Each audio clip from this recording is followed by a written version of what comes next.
बिस्मिल्लाहिर्रहमानिर्रहीम अस्सलाम वालेकुम वरहमतुल्लाहि वबरकातुह। अच्छा, तो मैं ना यहाँ पे अब हिस्टो की ना जितने भी सेकंड ईयर है ना उसको ना मेरे पास पेपर जितने भी थे, क्योंकि पास पेपर के 22 से ही आएगा, तो मैंने ना सारे लिखे थे। तो ना मैं उनको ना जल्दी से रिवाइज करूँगा ताकि ना आप लोगों को ना इससे पढ़ने में आसानी हो जाए। तो सबसे पहले हमारे पास पहला सवाल है, name the cells in the gastric gland mentioning their function.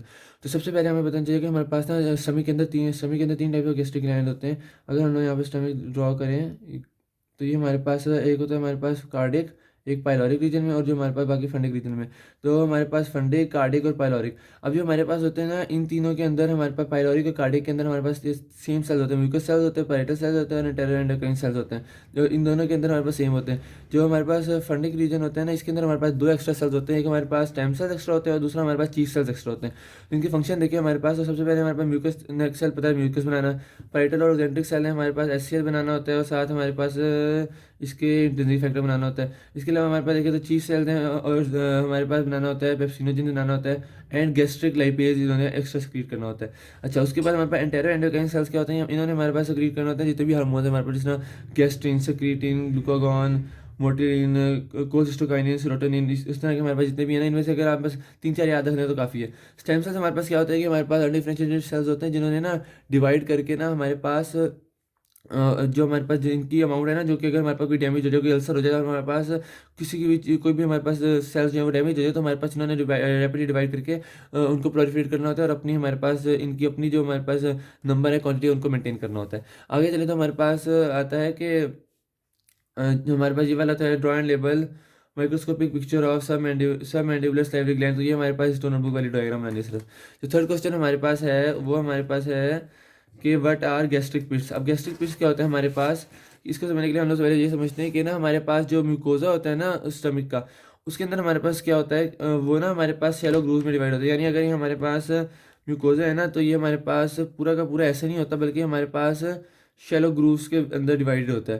तो इसके अलावा ये जो हमारे पास एक बड़ा एरिया सा बनता है ना हमारे पास, इस एरिया को हम लोग कहते हैं मैमिलेटेड एरिया। ठीक हो गया। अब इस मैमिलेटेड एरिया के अंदर ना हमारे पास कुछ डिप्रेशंस होते हैं छोटे छोटे, और इन डिप्रेशंस को हम लोग कहते हैं फोवियोला और गैस्ट्रिक पेट्स। अब ये हमारे पास क्या होता है कि in the fundus and the body of the stomach foveolae are shallow. यानी हमारे पास ना दो तरह के होते हैं, कि हमारे पास फंडस के अंदर, जिस तरह मैंने बताया था यहाँ पे, कि फंडस में वाले रीजन के अंदर हमारे पास होते हैं, और दो हमारे पास कार्डियक और पाइलोरिक रीजन में अंदर होते हैं। तो जो फंडस वाले होते हैं वो शैलो होते हैं, और वो 1/3 ऑफ द म्यूकोजल थिकनेस के अंदर जाते हैं। और अगर यही हमारे पास पाइलोरिक में हो, तो ये हमारे पास 2/3 ऑफ द म्यूकोजल थिकनेस के अंदर जाते हैं, और ये हमारे पास डीप होते हैं। और इनका हमारे पास फंक्शन क्या होता है, इनके अंदर सेवरल ही हमारे पास यहाँ पे देखें तो ये जिस तरह अगर पिट है हमारे पास, ये होवियोला, इसके अंदर हमारे पास सेवरल ग्रैंड्स की जो डक्ट्स होती है ना, वो हमारे पास इसके अंदर ओपन हो रही होती हैं। तो ये हमारे पास था गैस्ट्रिक पिट। अच्छा, तो अगला सवाल हमारे पास है कि name the cells in the mucosal glands of the stomach. अब हमारे पास ना ये दो तरह से सवाल आया हुआ है पेपर में। एक तरफ आया हुआ है mucosal gland of the stomach, और दूसरा सवाल है म्यूकोजा ऑफ द स्टमक। तो अगर mucosal gland of the stomach है, तो ये तो बहुत आसान है कि इसके अंदर हमारे पास म्यूकोजल ग्लैंड के अंदर हमारे पास कलमनर सेल्स होते हैं, और इसके अलावा हमारे पास होते हैं पैरामिडल शेप सेल्स। और ये हमारे पास ना इनके सेल्स का नाम जो होता है उनको कहते हैं म्यूकॉइड सेल्स। तो ये हमारे पास बस इसमें याद आने वाले म्यूकॉइड सेल्स होते हैं, और ये हमारे पास पैराइटल सेल्स के अंदर इम्ब्रीड होते हैं। और हमारे पास इसके अलावा हमारे पास जो दूसरा हमारे पास है ना, अगर म्यूकोजा ऑफ द स्टमक आए कि name the cells in the mucosa of the stomach, तो फिर हम म्यूकोजा को हमारे पास तीन पार्ट्स में डिवाइड करते हैं। एक हमारे पास होता है कार्डियक पार्ट, फिर हमारे पास होता है पाइलोरिक पार्ट और फंडक पार्ट। तो जो कार्डियक और पाइलोरिक उनके सेम हमारे पास स्ट्रक्चर होते हैं, और क्या होते हैं इसमें कुछ सेल्स तो वही सेम है जो हमने पीछे उनके ग्लैंड्स में पढ़े ना, वही सेल हमारे पास यहाँ पे भी आएंगे। फॉर एग्जाम्पल जिस तरह हमारे पास म्यूकस नेक सेल्स हैं, या फिर हमारे पास पैरेटल सेल्स हैं, ये हमारे पास दोनों में थे। इसके अलावा हमारे पास जो एडिशनल है वो सरफेस लाइनिंग सेल्स हैं, और रीजनरेटिव सेल्स हैं, और डीएनबीएस सेल्स हैं। और यहीं पे हमारे पास फंडस के अंदर भी यही हमारे पास है सरफेस लाइनिंग सेल्स, और यही बिकॉज ये सारे रिपीट होंगे। और जो एक्स्ट्रा यहाँ पे जिस तरह पहले था हमने पढ़ा था कि एक्स्ट्रा जो है वो सिर्फ चीफ सेल्स है, तो यहाँ पे भी चीफ सेल्स है। अब आगे सवाल पढ़ें तो आगे हमारे पास है कि give main structural features of parietal cells या जेंट्रिक सेल्स। अब यहाँ पे हमारे पास क्या है कि सबसे पहले हमने इनका ना इसको चार पॉइंट है, तो जो हमने पैसे क्या कैसे याद है, सबसे पहले हमने इनकी देखनी शेप। तो शेप हमारे पास क्या है कि ये हमारे पास राउंड या पैरामिडल होते हैं। ठीक हो गया। दूसरे नंबर पे हमने ना इनको बताना है कि हर एक पैरामिडल सेल के अंदर कौन कौन से वो होते हैं, तो ऑर्गेनाइज होते हैं। सबसे पहले हमारे पास है centrally located round nucleus nucleus होता है। फिर हमारे पास होता है लार्ज गोल्जी ऑपरेटस। फिर हमारे पास होता है राइबोसोम। अगर ये हमारे पास ना भी याद रहे ना, तो आपको सिर्फ न्यूक्लियस की शेप और वो होना चाहिए, लेकिन सेंट्रली लोकेटेड राउंड न्यूक्लियस। बाकी अगर आपको ये लार्ज या ये सम प्रोफाइल ना भी आ जाए तो बस Golgi operators, rough endoplasmic reticulum and great number of mitochondria. और तीसरा पॉइंट, क्योंकि हमारे पास लास्ट में माइटोकॉन्ड्रिया, तो सबसे पहले तीसरा पॉइंट ये है कि हमारे पास क्योंकि ज़्यादा माइटोकॉन्ड्रिया होते हैं तो हमारे पास ये जो स्टेनिंग होती है ना इनकी, वो यूसिनोफिलिक होती है, इंटेंसली यूसिनोफिलिक। और इलेक्ट्रॉन माइक्रोस्कोप में इनकी जो स्पेशल फीचर है ना हमारे पास, वो क्या है कि इलेक्ट्रॉन माइक्रोस्कोप के अंदर हमारे पास शो करते हैं इंटरसेलुलर कैनालिकुलाई। यानी ये सेल है ना, तो हमारे पास सेल के अंदर हमारे पास ये इस तरह के कैनालिकुलस हमारे पास होते हैं। और ये हमारे पास क्या करते हैं, इनका फंक्शन क्या होता है, ये हमारे पास कम्युनिकेट करते हैं with the lumen of the fundic glands. ठीक हो गया। तो ये हमारे पास पैरेटल सेल्स का वो हो गया। अब आगे चलें तो हमारे पास आगे हमारे पास है draw and label histological structure of fundus और स्टमक। तो ये हमारे पास हिस्टोनोटबुक वाला है। इसके अलावा हमारे पास है कि numerator 4 microscopic structural differences between the beginning and the ending of the oesophagus. तो ये हमारे पास सबसे पहले जो हमारे पास है ना कि बिगिनिंग के अंदर ना, क्योंकि हमारे पास कॉन्शियस कंट्रोल होता है, हम लोग मतलब अंदर लेके जाना है नहीं लेके जाना, तो वो हमारे पास होता है। उसके अंदर ओनली स्केलेटल मसल्स होते हैं। जो एंडिंग होती है ना उसके अंदर हमारे पास ओनली स्मूथ मसल्स होते हैं। दूसरा हमारे पास ये है कि जो अपर पार्ट है ना इसोफेगस के, उसके अंदर हमारे पास होता है अपर इसोफेगस स्फिंक्टर। और जो हमारे पास लोअर पार्ट है इसमें लोअर इसोफेगस स्फिंक्टर बहुत आसान है। उसके बाद हमारे पास तीसरे पे है कि it has comparatively less mucus covering, क्योंकि हमारे पास वो गैस्ट्रिक स्टमक से दूर होता है तो हमारे पास इतनी म्यूकस कवरिंग की जरूरत नहीं होती। लेकिन जो हमारे पास एंडिंग वाला है उसके अंदर ज़्यादा म्यूकस कवरिंग की जरूरत है, बिकॉज के कभी कभार हमारे पास back flow of gastric content होता है तो हमारे पास डैमेज ना हो जाए, तो इस वजह से इनकी म्यूकस कवरिंग ज़्यादा होती है। फिर हमारे पास फोर्थ पॉइंट है कि ये हमारे पास एडवेंटिशिया से कवर है। एडवेंटिशिया होता है कि हमारे पास सारी जो आउटर कवरिंग एक्सेप्ट वो outer covering of connective tissue, लेकिन उसके अंदर पेरिटोनियम ना हो, विसरल पेरिटोनियम। और सिरोजा और जो नीचे वाला है वो हमारे पास, क्योंकि हमने पता है कि जो एंडिंग है वो हमारे पास एब्डोमिन के अंदर आते हैं, जब वो डायफ्राम को क्रॉस कर जाती है तो वो हमारे पास सिरोजा से कवर होता है, यानी उसके अंदर विसरल पेरिटोनियम होता है। अब नेक्स्ट हम लोग देखते हैं explain the structural features of oesophagus regarding reflex oesophagitis. अब सबसे पहले हमने इसमें बताने के लिए हमने बताया कि रिफ्लेक्स एसोफेजाइटिस क्या होता है। ये हमारे पास होता है back flow of gastric acidic content from stomach. Stomach से हमारे पास गैस्ट्रिक कंटेंट है वो हमारे पास वापस एसोफेगस के अंदर आ जाए। और ये हमारे पास क्यों होता है, इसोफेजियल स्फिंक्टर जो होता है ना उसकी इम्प्रॉपर फंक्शनिंग की वजह से होता है।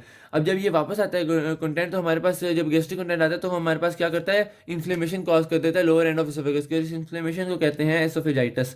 और क्योंकि हमारे पास reflex movement of gastric content की वजह से होती है, इस वजह से हम इसको कह देंगे रिफ्लेक्स एसोफेजाइटिस। ठीक हो गया। अब इसके अंदर हमारे पास सबसे पहले अगर हम इसके फीचर्स को देखेंगे तो हमारे पास स्ट्रक्चरल फीचर्स के क्या होते हैं। तो सबसे पहले हमारे पास एपिथेलियम चेंजेस हो जाते हैं कि एपिथेलियम जो होती है ना हमारे पास एसोफेगस की, वो हमारे पास चेंज हो जाती है। तो दूसरा हमारे पास फीचर फंक्शन इसका ये होता है कि जब हमारे पास जो हमारे पास कार्डिक म्यूकोजा होता है ना, मतलब कार्डिक एंड ऑफ एसोफेगस का, उसके हमारे पास गैस्ट्रोएसोफेजियल जंक्शन में वो हमारे पास क्या होता है, वो हमारे पास चेंज हो जाता है। और हमारे पास उसके अंदर न्यूट्रोफिल, प्लाज्मा सेल्स और यूसिनोफिल की जो मतलब इन्फिल्ट्रेशन हो जाती है। और ये तो हमें पता है कि जब भी हमारे पास कोई भी इन्फेक्शन वो होता है, इन्फ्लेमेशन होती है, तो हमारे पास इनकी अमाउंट जो है वो बढ़ जाती है। तो इसका क्या मतलब है, तो हमारे पास अगर देखें थर्ड पॉइंट, तो यहाँ पे यूसिनोफिल जो है वो हमारे पास 30% ज़्यादा हो जाते हैं। और न्यूट्रोफिल जो है वो भी हमारे पास 15% ज़्यादा हो जाते हैं और हमारे पास इन्फिल्ट्रेट करने लग जाते हैं। इसके अलावा हमारे पास होते हैं कि यहाँ पे हमारे पास ना जो इंटरस्टिशियल सेल्स ऑफ काजल है ना, काजल एट गैस्ट्रोइंटेस्टाइनल जंक्शन, ये हमारे पास प्रेजेंट होते हैं, तो ये भी हमारे पास ख़त्म हो जाता है यहाँ से। और क्योंकि हमारे पास जब गैस्ट्रिक कंटेंट आता है तो हमारे पास डैमेज होकर ख़त्म हो जाते हैं। और आखिरी में कि हमारे पास जिसके अंदर चेंजेस होते हैं ना, तो ये हमारे पास स्वेयर केसेस के अंदर हमारे पास ये हाइपर एमिक म्यूकोजा हो जाता है, यानी जो ब्लड सप्लाई है ना वो हमारे पास ज़्यादा बन जाती है, जिसकी वजह से हमारे पास लोकल हेमरेजेस बन जाते हैं। क्योंकि हमारे पास म्यूकोजा ने कवर किया होता है ना, हमने अभी पीछे पढ़ा है कि लोअर एंड ऑफ इसोफेगस के अंदर हमारे पास म्यूकोजा भी ज़्यादा होता है। तो जब वो म्यूकोजा ने कवर किया होता है ना, तो हमारे पास जब म्यूकोजा डैमेज होता है तो हमारे पास ब्लड सप्लाई क्योंकि बाहर आ जाती है, तो हेमरेजेस के चांसेस जो है वो ज़्यादा हो जाते हैं। तो ये हमारे पास हो गया। अब आगे हम लोग देखें, नेक्स्ट क्वेश्चन हमारे पास है कि mention the changes in the epithelium of the GIT as it is traced from stomach to the anal canal. ठीक हो गया। अब इसमें हमने देखना है कि तमाम के तमाम एपिथेलियम सेम है, जितने भी हमारे पास स्टमक से लेकर एनल कैनाल तक है, सब में हमारे पास सिंपल कलमनर एपिथेलियम है। ये simple columnar epithelium, simple columnar small intestine में, अपेंडिक्स में भी, लार्ज इंटेस्टाइन के भी, रेक्टम के अंदर भी। जो एनल कैनाल है ना उसके अंदर हमारे पास चेंज है कि हमारे पास एनल कैनाल के जो अपर 2/3 है ना, उसके अंदर हमारे पास सिंपल कलमनर एपिथेलियम ही है, बिकॉज वो हमारे पास इन स्ट्रक्चर से डिवाइड होता है जिससे बाकी हमारे पास ड्राइव होते हैं। लेकिन जब हम एनल कैनाल के मतलब उसकी पढ़ते हैं ना, डेवलपमेंट को पढ़ते हैं वीडियो में, तो हमारे पास पता होता है कि ये जो है ना हमारे पास जो हमारे पास lower one third of the anal canal है वो हमारे पास बना होता है एक्टोडर्मल इन्वेजिनेशन से, यानी वो अंदर से नहीं बना होता, वो बाहर से अंदर की तरफ इन्वेजिनेशन से बना होता है। तो वो हमारे पास बना होता है stratified squamous non keratinized epithelium से, ठीक हो गया। Stratified squamous non keratinized epithelium, बाकी सारे जो हैं हमारे पास सिंपल कलमनर से बने होते हैं। तो ये हमारे पास हो गया। अब इसके अलावा हमने इसमें क्या बताना है कि हमारे पास जो कुछ चीज़ें जैसे स्मॉल इंटेस्टाइन, उसमें अंदर तुम्हारे पास तीन टाइप ऑफ एक्स्ट्रा सेल्स होते हैं, गॉबलेट सेल्स, पेनिस सेल्स और एम सेल्स, ठीक हो गया। इसके अलावा हमारे पास देखें तो अपेंडिक्स के अंदर एक्स्ट्रा सेल गॉबलेट सेल्स होते हैं। लार्ज इंटेस्टाइन के अंदर जो एक्स्ट्रा सेल्स होते हैं ना वो हमारे पास एंटेरोसाइट्स एंड गॉबलेट सेल्स, ठीक हो गया। उस एंटेरोसाइट्स एब्जॉर्प्टिव सेल्स को कहते हैं, और रेक्टम के अंदर हमारे पास नाम कोई भी नहीं है। तो ये हमारे पास हो गया सारी सारी एपिथेलियम ऑफ जीआईटी। अच्छा, तो अगला सवाल हमारे पास है, describe the microscopic structure of pancreas and mention the function of different structural components of this organ. अब यहाँ पे हमारे पास ना माइक्रोस्कोपिक स्ट्रक्चर्स पूछा हुआ है, यानी जो हम माइक्रोस्कोप से देख सकें। तो ये हमारे पास चार माइक्रोस्कोपिक स्ट्रक्चर हैं पेंक्रियाज के। सबसे पहला है सेप्टा, दूसरा हमारे पास होता है आइसलेट्स ऑफ लैंगरहैंस, तीसरा पेंक्रियाटिक एसिनाई, और चौथा हमारे पास है डक्टर सिस्टम। तो जो हमारे पास होता है ना, सबसे पहले जो हमारे पास होता है सेप्टा। सेप्टा हमारे पास कैसे बनता है कि हमारे पास बनता है इन्वेजिनेशन ऑफ कलेक्टिव कैप्सूल। अब हमारे पास पेंक्रियाज के इर्द कलेक्टिव कैप्सूल होता है, तो उसकी हमारे पास इन्वेजिनेशन होती है, जिससे हमारे पास बनता है सेप्टा। अब ये हमारे पास इसका फंक्शन क्या होता है कि हमारे पास डिवाइड करता है पेंक्रियाज को इनटू लोब्यूल्स, और दूसरा इसका फंक्शन होता है जो हमारे पास ब्लड वेसल, नर्व वेसल्स, और हमारे पास सारे के सारे ये टिश्यूज वगैरह ना, ये हमारे पास ना इन सेप्टा जो लिम्फेटिक डक्ट्स हैं, ये सारी हमारे पास सेप्टा के अंदर मूव करती है, और in order to supply the pancreas. दूसरा हमारे पास होता है आइसलेट्स ऑफ लंगरहैंस। ये हमारे पास क्या होता है कि हमारे पास फेरिकल रीजन होता है, जिसके अंदर हमारे पास एक्सोक्राइन सेल्स होते हैं। और ये हमारे पास कौन कौन सेल्स होते हैं? अल्फा सेल्स होते हैं जो कि हमारे पास ग्लूकोगॉन सिक्रीट करते हैं, बीटा सेल्स होते हैं जो इंसुलिन करते हैं, डेल्टा सेल्स होते हैं जो सोमैटोस्टैटिन करते हैं। उसके अलावा हमारे पास ये मेन होते हैं। उसके अलावा माइनर सेल्स होते हैं जो कि हमारे पास होते हैं D1 सेल्स, जो कि हमारे पास वीआईपी सिक्रीट करते हैं, यानी वेजो एक्टिव इंटेस्टाइनल पॉलीपेप्टाइड। और दूसरा पीबी सेल्स होते हैं जो कि हमारे पास पेंक्रियाटिक पॉलीपेप्टाइड सिक्रीट करते हैं, इनका दूसरा नाम एफ सेल्स भी होता है। तीसरा हमारे पास कंटेंट जो होता है पेंक्रियाटिक एसिड होता है, जो कि हमारे पास सिक्रीटरी यूनिट होता है पेंक्रियाज का, हमारे पास एंजाइम सिक्रीट करता है। और हमारे पास फंक्शन होता है कि हमारे पास इसके अंदर 40 to 50 सीरस सेल्स होते हैं जो कि हमारे पास पेंक्रियाटिक एंजाइम्स को सिक्रीट करते हैं। उसके अलावा हमारे पास होता है डक्टर सिस्टम होता है। इसके अलावा इसके अंदर हमारे पास क्या होता है कि ये डक्टर सिस्टम में हमारे पास होता है कि ये जो हमारे पास जितने भी एसिनाई है ना, इनसे हमने जो एंजाइम है उनको लेके आना है और स्मॉल इंटेस्टाइन में स्क्रीट करना है। तो इसके हमारे पास कंटेंट देखें तो सबसे पहले हमारे पास होता है इसके अंदर इंटरकैलेटेड डक्ट होती है। उसके बाद हमारे पास होती है इंट्रालोब्यूलर डक्ट। उसके बाद हमारे पास होती है इंटरलोब्यूलर डक्ट, और चौथे पे हमारे पास होती है मेन डक्ट, जो कि हमारे पास इसने जाना होता है स्मॉल इंटेस्टाइन के अंदर। और इसका हमारे पास फंक्शन यही होता है कि हमारे पास रिलीज करते हैं सिक्रीशन इनटू स्मॉल इंटेस्टाइन। उसके अलावा हम आगे देखें तो हमारे अगला सवाल है कि enumerate the secretory cells of the आइसिस ऑफ लैंगरहैंस। वही वाला ऊपर वाला इसका आंसर है। अल्फा सेल्स होते हैं जो ग्लूकोगॉन सिक्रीट करते हैं, बीटा सेल्स होते हैं जो इंसुलिन करते हैं, डेल्टा सेल होते हैं जो सोमैटोस्टैटिन करते हैं, और D1 सेल्स जो होते हैं वो वीआईपी करते हैं, और पीपी सेल्स जो एफ सेल्स होते हैं जो हमारे पास पेंक्रियाटिक पॉलीपेप्टाइड करते हैं। इसमें जो एक्स्ट्रा सेल है ना, जो हमारे पास ऊपर नहीं था, वो हमारे पास होता है एप्सिलॉन। ये हमारे पास क्रिएट करता है घरेलिन, और ये हमारे पास एक तरह से हमारे पास डाइजेशन के अंदर ही हमारे पास हेल्प करता होता है। अच्छा, ये हो गया। उसके बाद हमारे पास जो अगला सवाल है वो ये है कि हम लोग ना, what are the types of cells found in the pancreatic in the principal gastric cells. वही वाले हमने पढ़ा है, प्रिंसिपल सेल्स के अंदर कौन कौन से होते हैं। यही पांच है प्रिंसिपल हमारे पास ना, वो होते हैं सेल्स जो कि हमारे पास फंडस के अंदर होते हैं, ठीक हो गया, उनको हम प्रिंसिपल सेल्स कहते हैं। इसके अंदर हमारे पास क्या है कि म्यूकस नेक सेल, वही पेरिटल सेल, जेंट्रिक सेल, चीफ सेल, जिसका नाम है zymogenic peptic cell, enteroendocrine cell, stem cell के फंक्शन हम पहले पढ़ चुके हैं। अच्छा, तो आगे हम लोग देखेंगे व्हाट इज, अगला सवाल है कि what is the structure of hepatic lobules, what type of cells line the hepatic sinusoids. अब ये सवाल जो है ना थोड़ा सा मतलब इंपॉर्टेंट और थोड़ा सा डिफिकल्ट है। इसको अगर हम तरतीब से समझेंगे तो बहुत आसान होगा। ये कहानी की तरह का है। सबसे पहले हमारे पास है हिपैटिक लोब्यूल्स। तो हमने in light microscope hepatic lobules upper appear hexagonal in shape, ठीक हो गया। तो इसमें सबसे पहले बात जो सिर्फ पहला सेंटेंस है ना वो याद है, आगे तो हमारी पूरी कहानी शुरू हो जाएगी कि हमारे पास हेक्सागोनल होता है शेप के अंदर।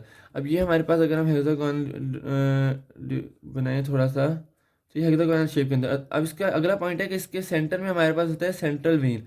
सेंट्रल वेन के इर्द गिर्द हमारे पास हेपेटोसाइट्स होते हैं जो कि हमारे पास प्लेट लाइक एक्सटेंशन देते हैं, ठीक हो गया। अब ये प्लेट लाइक एक्सटेंशन जिन्हें cord like structure cord shape की होती है, तो इनको हम लोग कहते हैं हिपैटिक कॉर्ड, ठीक हो गया। इसके बाद यहाँ पे ये है कि because of the scarcity of the connective tissue, जो हमारे पास ना कनेक्टिव टिश्यू कम होता है, तो हमारे पास ना मतलब डिमार्केट नहीं कर सकते बाउंड्रीज को कि ये हमारे पास इसके ये एक दूसरे तरह इनकी बाउंड्रीज को हम लोग सही तरह डिमार्केट नहीं कर सकते, क्योंकि हमारे पास कनेक्टिव टिश्यू कम होता है। फिर आगे हमारे पास ये है कि जो हमारे पास एंगल होता है ना हेक्सागोन का, ये हेपेटिक लोब्यूल का, यहाँ पे हमारे पास ना तीन स्ट्रक्चर्स पाए जाते हैं। कौन कौन से हैं? एक हमारे पास होती है ब्रांच ऑफ पोर्टल आर्टरी, इसके बाद हेपेटिक आर्टरी, इसके इसके अलावा हमारे पास ब्रांच ट्रिब्यूटरी और पोर्टल वेन, और साथ हमारे पास एक बाइल डक्ट होती है। तो इसको हम लोग कहते हैं पोर्टल ट्राइएड कहते हैं, क्योंकि हमारे पास तीन स्ट्रक्चर होते हैं। कौन से? Portal branch of portal vein, branch of hepatic artery, और उसके अलावा हमारे पास यहाँ पे एक होती है बाइल डक्ट, जिसको हम लोग कहते हैं पोर्टल ट्राइएड। ठीक हो गया। अब इसके अलावा हमारे पास अगला यहाँ पे दूसरी चीज़ पूछा हुआ है कि हेपेटिक साइनोसाइड को क्या कवर करती है। हेपेटिक साइनोसाइड्स को कवर करता है कि हेपेटिक साइनोसाइड जो होते हैं ना, इनको इनके अंदर हमारे पास ना ये जो प्लेट्स हमने हेपेटोसाइट्स की बताई थी ना, एक्सटेंशंस, ये हमारे पास कवर करते हैं, cover by the plates of hepatocytes which are one cell thick. और इनके अंदर हमारे पास जिसके एपिथेलियम है, इसके अंदर कौन कौन सेल्स होते हैं? हमारे पास होता है एंडोथेलियल सेल्स होते हैं, दूसरा हमारे पास कफर सेल्स होते हैं इसके अंदर। ठीक हो गया। अब हमारे पास अगला सवाल देखें तो अगला सवाल हमारे पास है, name the different types of cell found in the epithelium of small intestinal mucosa and briefly describe absorptive cells. ठीक हो गया। अब ये हमारे पास जो सवाल है ना, इसका आंसर जो है ना, ये 15 का आंसर मैंने लिख दिया था गलती से। तो इसका सवाल हमारे पास है, व्हाट आर सेल्स है स्मॉल एपिथेलियम के हमारे पास, सॉरी एपिथेलियम और स्मॉल इंटेस्टाइनल म्यूकोजा के अंदर कौन कौन सेल्स होते हैं? हमारे पास होते हैं enterocytes, goblet cells, enteroendocrine cells, Paneth cells और M cells. Goblet cell, Paneth cell, M cells ये हम पहले पढ़ चुके हैं जब हमने पढ़ा था इंटेस्टाइनल उसकी म्यूकोजा जब पढ़ा था हमने। इसके अलावा हमारे पास इन इन तीन के अलावा हमारे पास जो एक्स्ट्रा एंटेरो एंडोक्राइन सेल्स ये भी हम पहले पढ़ चुके हैं, और एंटेरोसाइट्स ये हमारे पास एब्जॉर्प्टिव सेल्स होते हैं। ठीक हो गया। अब उन्होंने आगे पूछा डिस्क्राइब एब्जॉर्प्टिव सेल्स, तो इन्हीं को हमने आगे डिस्क्राइब करना है। ये इंटेरोसाइट्स हमारे पास आ गया कि हमारे पास इसकी पहले बात ये है कि हमारे पास टॉल कलमनर सेल्स होते हैं इंटेरोसाइट्स। ठीक हो गया। दूसरा हमारे पास इंपॉर्टेंट फंक्शन ये होता है, इंपॉर्टेंट पॉइंट ये होता है, इसका जो हमारे पास न्यूक्लियस होता है ना, ओवल न्यूक्लियस होता है और बेसली लोकेटेड होता है। दूसरा पॉइंट ये कि इसकी जो सर्फिस होती है ना, उसके ऊपर हमारे पास माइक्रोविलाई होते हैं। ठीक हो गया। अब लाइट माइक्रोस्कोप के अंदर ना ये हमारे पास स्ट्राइटेड ब्रश बॉर्डर की तरह अपीयरेंस देता है, लेकिन इलेक्ट्रॉन माइक्रोस्कोप के अंदर ये हमारे पास क्या शो करते हैं कि हमारे पास इसके अंदर एक कोट होता है जो कि ग्लाइकोकैलिक्स का बना होता है। अब इसका फंक्शन क्या होता है कि हमारे पास प्रोटेक्ट करता है अगेंस्ट एंटीबॉडीज अटैक से, और हमारे पास सॉरी क्या एंटीबॉडी कह रहा हूँ, बैक्टीरियल अटैक से हमारे पास इसको प्रिवेंट करता है। उसके बाद हमारे पास आगे देखें तो हमारे पास इसमें ना इलेक्ट्रॉन माइक्रोस्कोप और शो करता है कि हमारे पास जो एपिकल रीजन होता है ना, उसके अंदर हमारे पास स्मूथ एंडोप्लाज्मिक रेटिकुलम ज़्यादा होता है, लेकिन जिसका बेजल रीजन होता है इसके अंदर रफ एंडोप्लाज्मिक रेटिकुलम ज़्यादा होता है।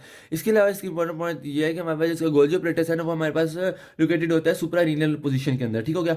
अब इसका हमारे पास आगे देखें तो enterocytes are specialised for absorption of nutrient molecules that are produced as a result of digestion. ये हमारे पास सिंपल इसका फंक्शन है जो कि सबको पता है। अब लास्ट सवाल हमारे पास है, अब इसके अंदर हमारे पास है लास्ट सवाल है कि ना सवाल इसका लिखा हुआ है, बल्कि सॉरी सवाल ये हमारे पास, what are the structural arrangement found in the mucosa of the small intestine to increase the surface area. यानी सर्फेस एरिया इंक्रीज करने के लिए हमारे पास क्या क्या है, पीछे भी हमारे पास बस यही लिखा हुआ है, तो यहाँ से मैं इसको पढ़ा देता हूँ। सबसे पहले हमारे पास ना इसके चार चीज़ें होती हैं। एक हमारे पास होता है प्लाइका सर्कुलरिस, विलाई, माइक्रोविलाई और क्रायोप्लेटिस of crypts of Liber Kohn.